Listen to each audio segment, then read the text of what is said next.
I think we got some really big clues to show us who the next breaker character in Marvel Strike Force will be. And I think it's this guy right here, Dr. Doom. Well, maybe not this exact character. I think they're going to go ahead and make a new one. They're not going to rework this old one. They're going to make a new character. And I think we got some good evidence to support that. And if it's not him, we do have one more guess provided by somebody from the community that I also think is a really good idea. Now, why is it that we say this?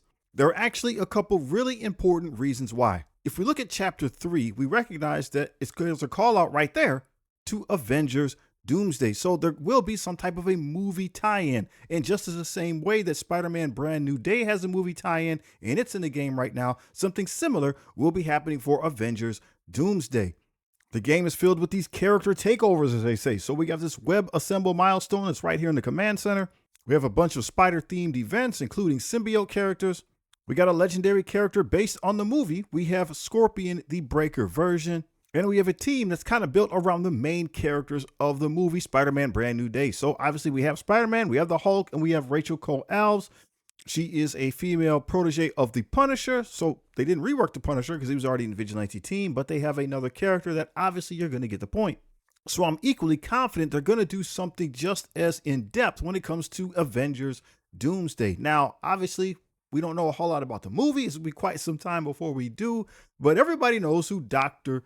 Doom is, and he's not really on a team. He's a big bad, so it would make sense to kind of focus on him, and the timing won't work out to make him the next big bad of Marvel Strike Force. We see there in chapter 4, talks about the 9th anniversary of the game, and that happens around March. Annihilus was added to the game April 15th, thanks to MSF Base for providing that information. So April will be months after the movie has arrived, and people, right, if they're going to come to the game, they don't want to wait a whole nother year to play with the character. They're going to want some way to get after that character right now. Marvel already has the official artwork out there, and we already know who Dr. Doom is for the most part and what he looks like, so they could adapt it in some way, shape, or form to be more like a Marvel Strike Force variant. There were some really strong clues in the story of the Age of Fear. Now we're going to go back and look at some of the old story pieces. If you're not keeping up with the story and don't want it to be spoiled, then please skip ahead. But we're looking at some stuff that has already happened.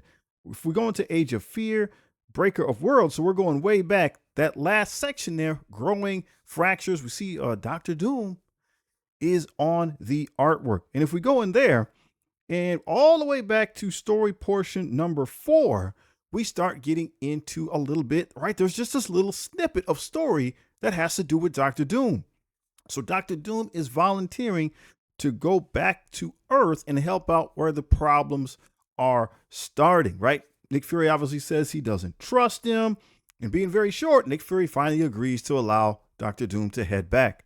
And we might have forgotten, there's a very important point here. The person he's going back with is Oath. So last time they were together, Oath was saying that she couldn't go outside because the sun was out.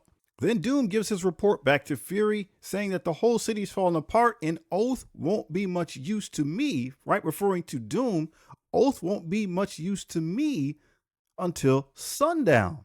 Now, story-wise, that was a whole chapter and some ago, and we haven't seen Doom since. There was one more story chapter. We kind of indicated he was interested in the hammer. Fury told him no, and obviously we know that Scorpion becomes the Breaker and gets the hammer. And now he's teamed up with Oath. They're doing crazy things. Oath is a bad guy at this point in time.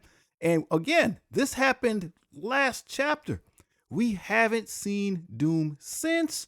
He's very interested in what's going on. Some reason he did indeed make his way back to Earth, kind of put Fury in a situation and said, hey, you got to let me do it. You got nobody else.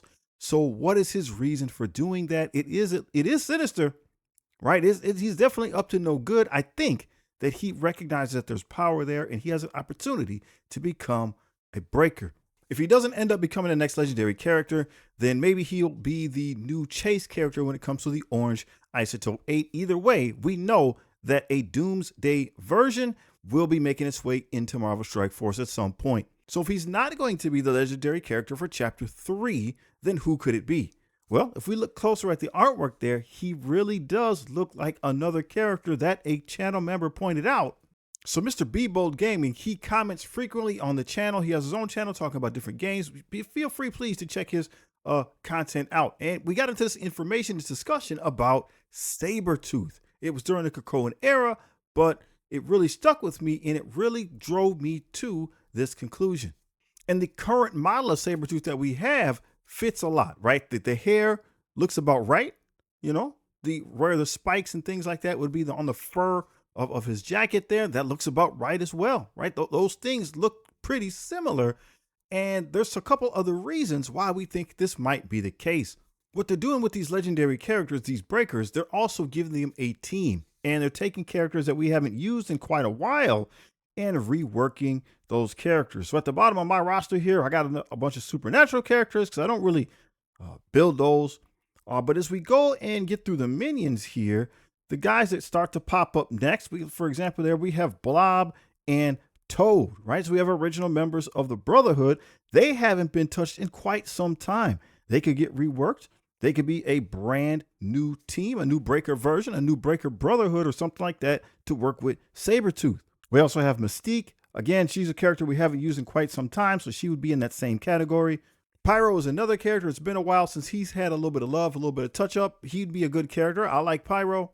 Or you could swap any of those characters out and put Magneto in there instead. So those are my two picks. I really think it's going to be Dr. Doom. If not, then what about Sabretooth? Are there any other thoughts out there? And which of the other characters that haven't been reworked in a while would make the cut?